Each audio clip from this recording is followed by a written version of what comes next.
next year, we'll be restructuring our whole network to pull our service out of downtown and redeploy it to provide a higher frequency and more comprehensive network here within the county.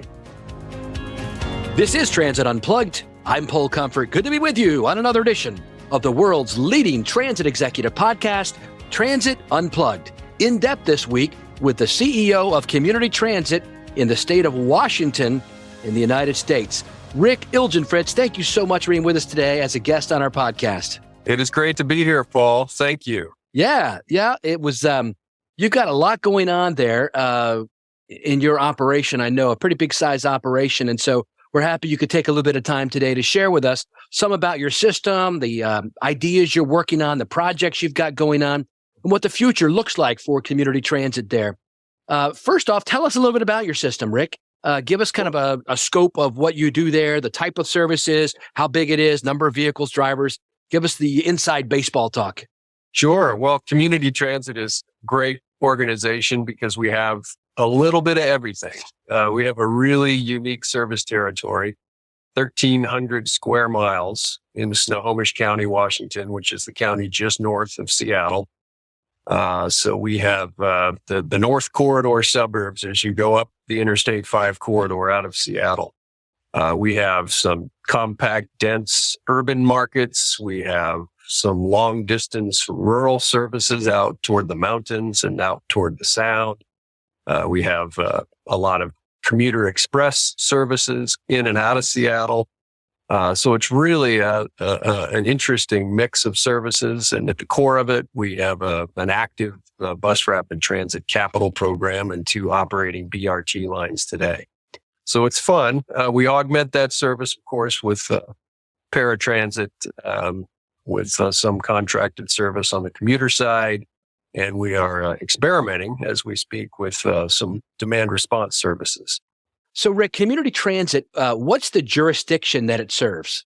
Snohomish County and the cities within Snohomish County. Our service territory is referred to as a public transit benefit area under Washington law. And we were voted into existence by a vote of the citizens of Snohomish County in the mid-'70s.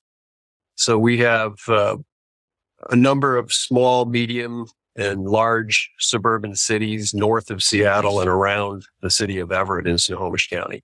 Okay. And what's the population? Our population of our service territory is about 650,000 people. Okay. And we are an independent public benefit authority.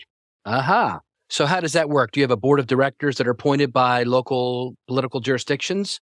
We do. We have a federated board of 9 members and 1 non-voting union representative. Our board members include representatives of the Snohomish County Council and a number of cities within the county, including City of Linwood, City of Marysville, City of Mukilteo, Arlington, Snohomish, and so forth. And you were describing the type of services you have. Can you give us a little bit about, how many vehicles, passenger counts, those kind of things? Sure. We operate our directly operated service uses a fleet of 305 diesel coaches. We have some hybrids. We have a blend of 40-footers and 60-foot articulated coaches. For our commuter services, we have another 60 or so coaches, and those are a combination of Alexander Dennis double-deckers. Yeah. I've seen those. I think they have those in Vegas. Right. And they ply the I-5 corridor back and forth between Seattle and Snohomish County. And then we also have some additional Arctics on that corridor as well. So that's your commuter service into Seattle? Mm-hmm. And is that directly operated by you? We contract for the commuter service. That's what. Yeah, a lot of people do that. I did the same thing when I was at MTA Baltimore. We had 350 motor coaches contracted out to 7 different motor coach companies. It's their bread and butter. Unfortunately, They took a real hit during the pandemic. In the spring now of 2023, where are you at on that service, on the bus service, commuter buses? So we provide 2 brands of commuter service. One is a community transit branded service that serves the Northgate rail terminal for Sound Transit, and also some point-to-point service to downtown. We also are the contract operator for the Sound Transit Express service. That is a Sound Transit branded product, and that operates the length of the corridor from Everett to into Seattle and back. Those are both peak hour services that we run south in the morning, and north in the afternoon. Okay. Now, the Sound Transit product runs all day, although at lower frequencies off peak. And I hate to even ask this question because I'm trying to get away from it, but where are you at on ridership versus pre-pandemic levels on your commuter bus service? Of course, that's a great question. I'll give you the longer answer. Okay. We dropped about 2/3 of our service at the beginning of the pandemic, 2/3 of our ridership, sorry. We are now back to about 65% of where we were. The commuter service is still struggling. It's come back up about, it bottomed out about 15%. Yes. Levels, and it's probably grown back about 20%. Okay. But it's, we're seeing a reflection of a Tuesday, Wednesday, Thursday commute week in that service. Yeah, the 3-day city, man. We talk about that almost every week. Right. And by contrast, our bus rapid transit service, which is branded Swift, BRT, that's 10-minute service, and it's almost all the way back to pre-pandemic level. Isn't that interesting? Yeah, I think frequency is so important. Yeah. If there's a service there people know about and can rely on, they're going to use it. And we're seeing that in the BRT service. Your neighbor to the north, Kevin Quinn, who runs TransLink in Vancouver, Canada, used to be my director of planning when I was at MTA Baltimore, and then he became CEO after I left. But he has a great quote, which I know other people say too, but I like to attribute it to him, and that is, frequency equals freedom. And I think you're living proof of that there with your BRT. Yeah. And interestingly, in addition to that, our weekend service has grown beyond pre-pandemic levels. Our rural services have grown beyond pre-pandemic levels. Wow, that's great. People are using the services differently than Yeah. they did before the pandemic. And I think it's because the rhythm of the work week has changed. Yeah, let's unpack that a little bit. I haven't really had a chance to talk to a CEO lately that runs a commuter bus service. Talk to a lot of commuter train service folks. So are you running the same level of service as you did pre-pandemic on commuter buses, like the headways in the morning and the afternoon? Are they the same, or have you reduced? Are you still, at a reduced level? Yeah, we're at about 80% of what we were in 2019. So it's still pretty frequent service. And but yeah, you're trying to match the ridership, right? Where you have the ridership? Right. We want to have enough capacity out there on the road to meet demand. And one of our big markets is the University of Washington. Okay. That's a large research institution with 45,000 students. And when they resumed in-person classes last fall, that market picked up, and we saw ridership as a result of that. So the university, a big university, as you know, has its own gravitational pull when it comes to mobility, and we're seeing some response to that. Tell me about your paratransit service. How is that doing? How does that run, et cetera?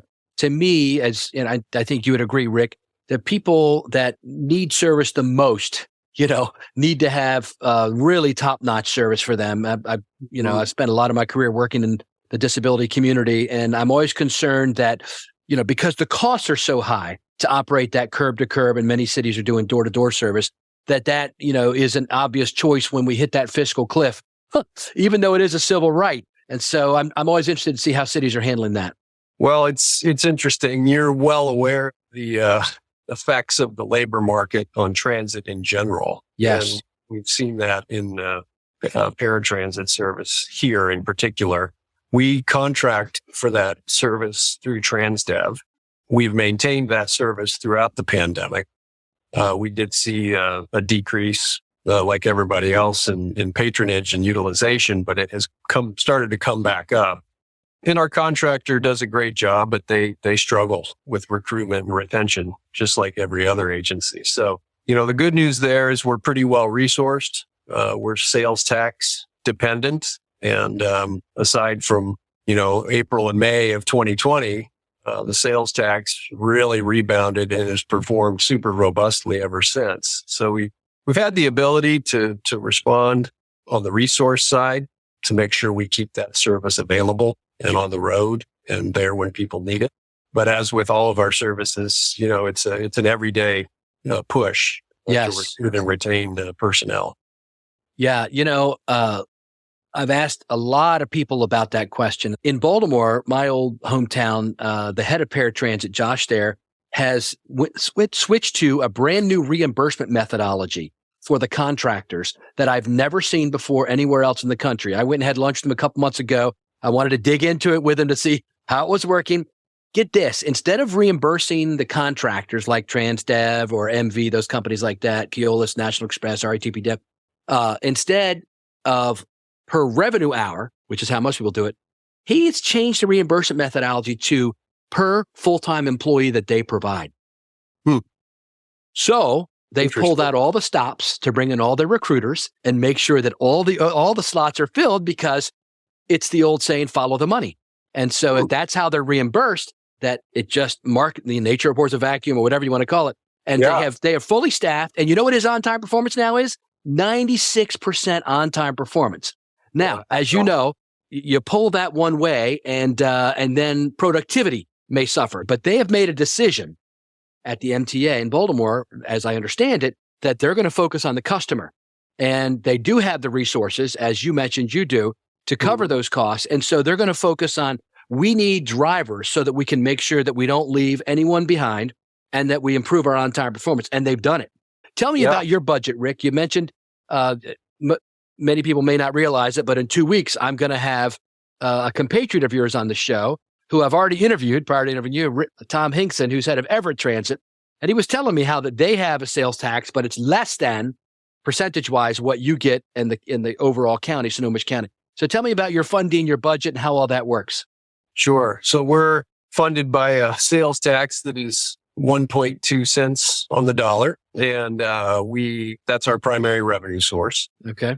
Only local tax source. And it produces a robust level of income every year. Our operating budget for 2023 is $200 million. Our capital budget, for the first time in our agency's history, exceeds our operating budget at $227 million. Wow. So we've been fortunate because through the pandemic, our sales tax has performed well. Our grants revenue has performed well. We obviously received a great deal of assistance from our federal partner. We have a state government that is investing in transit. So, we've had the ability to establish some capital reserves and develop a bus rapid transit improvement program. So we have 2 operating BRT lines. We have 4 active BRT capital projects to expand that system.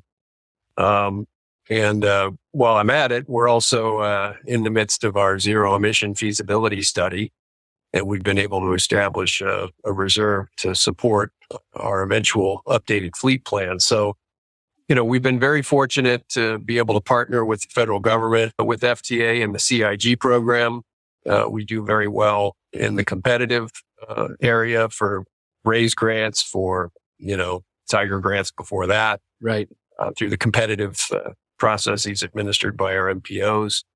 Long story short, we're in a good position to be able to invest in our infrastructure as well as our service. That's wonderful. And do you charge a fare for your service to ride regular bus? And what is that? $250. $250. That's that. Mm-hmm. Yep. And now we offer a senior fare, a low income fare. We also just had a new state law enacted last year, creating a new grant program incentivizing transit agencies to let all kids ride for free under the age of 19. We have joined that community effort, and now all kids statewide are able to ride transit for free. Do you find kids are riding to go to school on your service? It's more after school. Okay. Weekends, kids going to jobs, going to events, going to social engagements. We've seen around a 50% increase in youth ridership since we started this last September. It's definitely had a positive effect. Yeah. And once they start learning to rely on and reading schedules and all that as young people, hopefully they'll take those patterns with them into their adulthood. Because we have a state senator here from our county who chairs our Senate Transportation Committee, Senator Marco Elias. He'd be a great interview for you, by the way, but he's a true champion of transit, and it was his brainchild to do the free youth fares for everybody. Yeah, that's great. State transportation package last fall. Let's talk a little bit more about funding before we go into future plans. Some transit agencies now in the spring of 2023 are worried about what they're calling a fiscal cliff. San Francisco has mentioned that, Muni, that when they get through this last bit of ARPA funds that they have, that because ridership has not come back and they were very dependent on fares from that ridership to fund them, that they are going to be in a world of hurt financially. But it doesn't sound like that's the case there. Am I wrong? No. Well, I mean, obviously you want to be prudent. And, right. We want to plan, and we do plan for financial sustainability. My goal in expanding our capital program was to make sure that we could commit to delivering our service growth goals long term before we committed to additional capital investments. And we've been able to show that path to our board of directors. We were fortunate to be able to pass a ballot measure in 2015 that increased our sales tax from 9/10 to 12/10, essentially. And as I said, it's performed robustly. And we've been able to establish, generous capital and operating reserves. So we're not as sensitive to changes in fare revenue, although fare revenue is an important part of our operating revenue.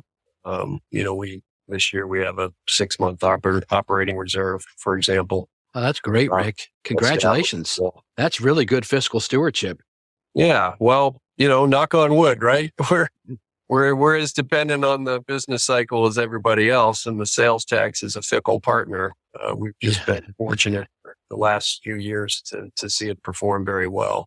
And what have you got planned for the near future? You mentioned you're going to be working on your BRT. What specifically are you doing there with your plans, and what other big plans do you have? Well, the centerpiece of our planning right now is a major network restructure to integrate our system with Sound Transit's light rail system. Sound Transit is the regional transit authority that serves King, Pierce, and Snohomish County, the greater Seattle area. And as many folks know, they've got probably the most ambitious capital program in the country as far as rail.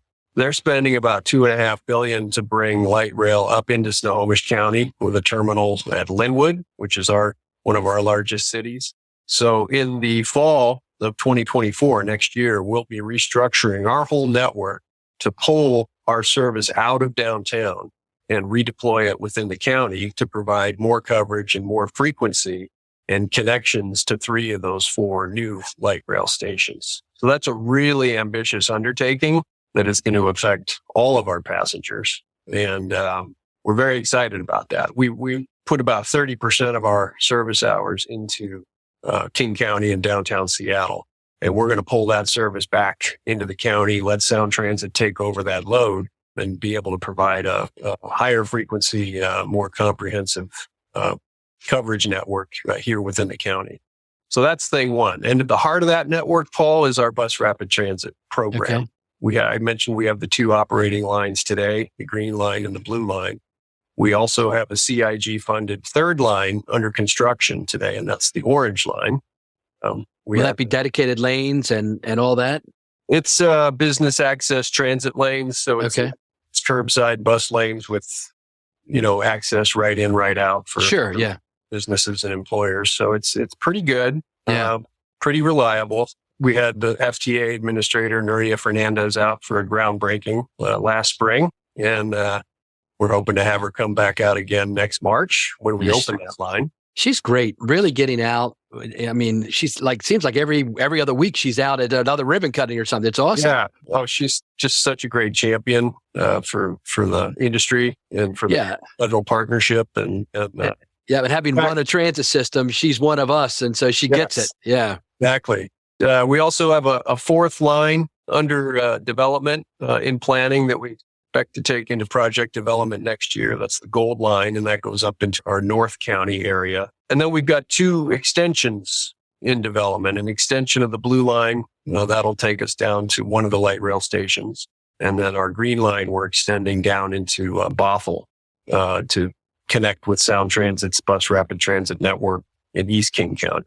Okay. So 4 active BRT projects right now. Wow. And then also active facilities program. We're expanding our operating base. We're adding 6 new double bays and 14 new lifts to handle the fleet expansion. And we're headed down the path of, cracking the code on zero emission. Yeah. Yeah. Keep hydrogen in mind. That's my advice. We're looking at it very closely, Paul. Yeah. I'm glad you brought that up. Yeah. We started the interview by talking about our service territory, and we've got some very long routes. I need a vehicle that can do 350, 400 miles. Right. Without a charge. A day. And that's pointing toward hydrogen in a pretty significant way. So we're going to look very closely at it. And it may be that we end up with a blended approach. Yes. A lot of people are looking at that. Yeah. All of the above approach. I've got a bunch of shows coming up on hydrogen. It just, to me, makes sense to consider that as well with the electric grid and all the other things going on that we, like one CEO told me, and I didn't come up with this. These were other CEOs telling me this, that made me start thinking about it, was that, this is one on the East Coast who told me, Paul, if Hurricane Sandy came up, when it came up and ripped up everything on the coast, if we'd have been all electric buses, we'd have been plumb out of luck in our role to get people out of the city, right? To evacuate. So back then, of course, they were diesel and they were able to get diesel fuel and all that. But going forward, if we move away from fossil fuels, I think a lot of CEOs are telling me on the coast, especially, that we need to look at look at Lauren Skyver down in California, in Southern California with her hydrogen plant down there. Yeah. So anyway, I think a blended approach is what a lot of CEOs and people that are thinking about us, and also the supply chain issues and all the other stuff going on with being able to get enough zero emission buses of one type to meet the political mandates, saying by a year certain, you have to be, X amount this way. So people are scrambling. I've talked to a lot of people about it lately, Ric. So I think that's smart. You're looking at that. Yeah. And we're a little uniquely positioned here in the Northwest. We are blessed with abundant hydroelectric power. We have a clean energy source, and there's a lot of active discussion underway right now within the transit industry here about forming a hydrogen cooperative. Interesting. To generate and produce and share that resource. If you get that going, let me know, because I'd love to, get everybody on a show together and do that either in person or, because I think that's important. Our friend in California, Doran Barnes, Doran is big in hydrogen as well. Yeah, there's some great learning out there, and we're remiss if we don't take advantage of what our peers are experiencing as they experiment in this space. But it looks really promising to me. That does sound good. It's funny, all this great capital and even operating dollars, it seems like you've gotten through the federal government to do some interesting things. A lot of that probably comes from your background of actually understanding really how all these programs work from the Hill, right? Didn't you start your career there on the Hill? I did. I started my career in the House of Representatives in the late 80s and had the opportunity to work at the Committee on Energy and Commerce under John Dingell. And at the time, Representative Al Swift from out here, who represented the 2nd Congressional District, which interestingly is the congressional district currently occupied by Ric Larsen. So I've come all the way back around. That is interesting. Yeah.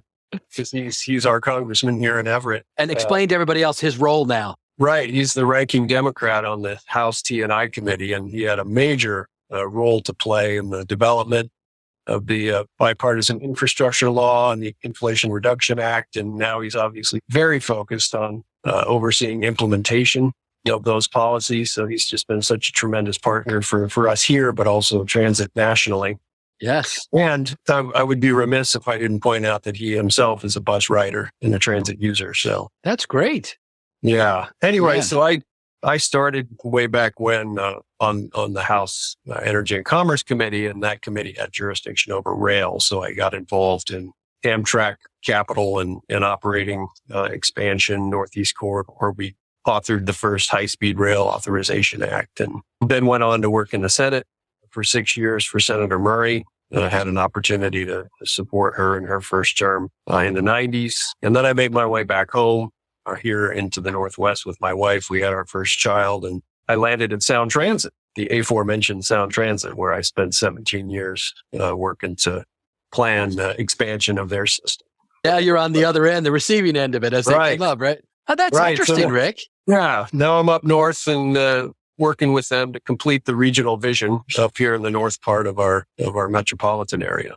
Well, you guys have a real gem in Julie Tim. You know, she was my neighbor here in the East, working in Richmond for quite a while, and is a great friend of our program, has done a lot of podcasts and TV show and live events with us.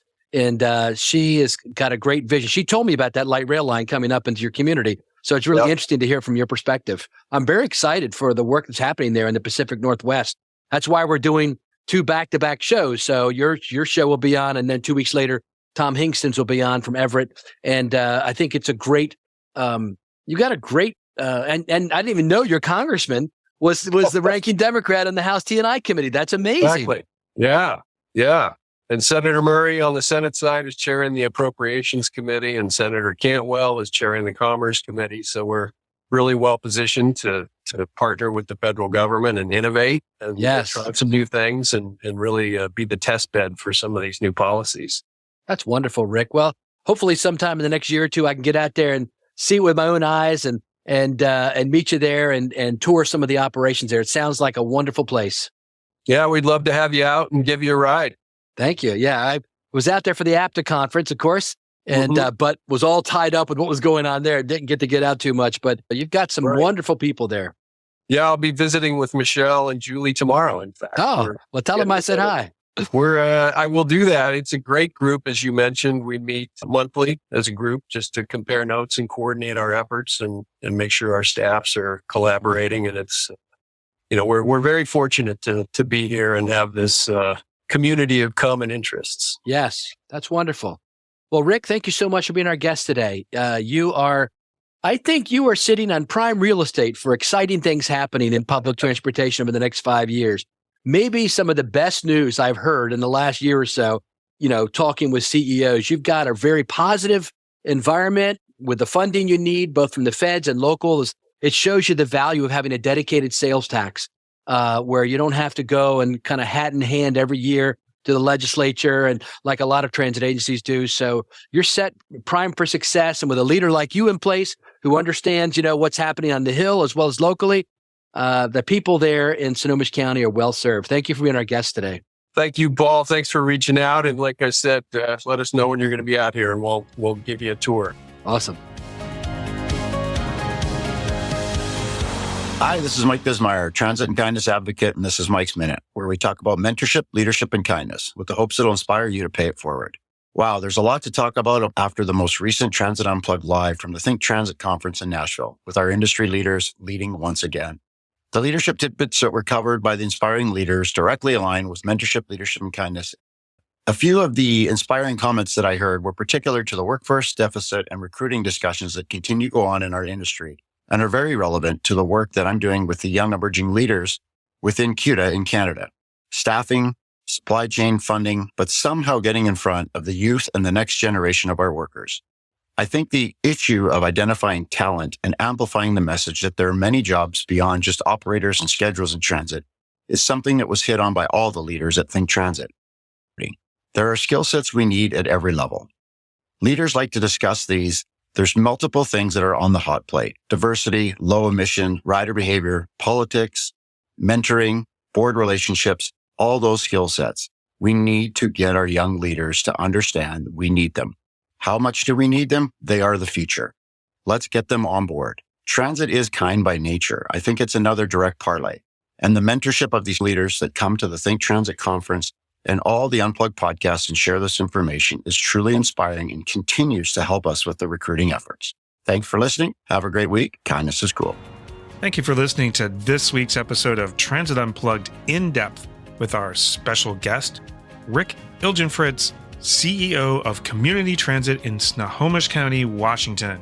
Now, next week on Transit Unplugged News and Views, we're continuing our discussion of hydrogen-powered vehicles with Doran Barnes, CEO of Foothill Transit, and Karl Gnadt, Managing Director of the Champaign-Urbana Mass Transit District. We also hear from Jim Haring, CIO of MV Transportation, with his recommendations on some business and leadership books you should really check out. Now make sure you visit transitunplugged.com so you sign up for the newsletter. You're always in the loop with whatever's going on with the show. But if you have a question, comment, or want to be a guest on the show, feel free to email us at info@transitunplugged.com. So until next week, ride safe, ride happy.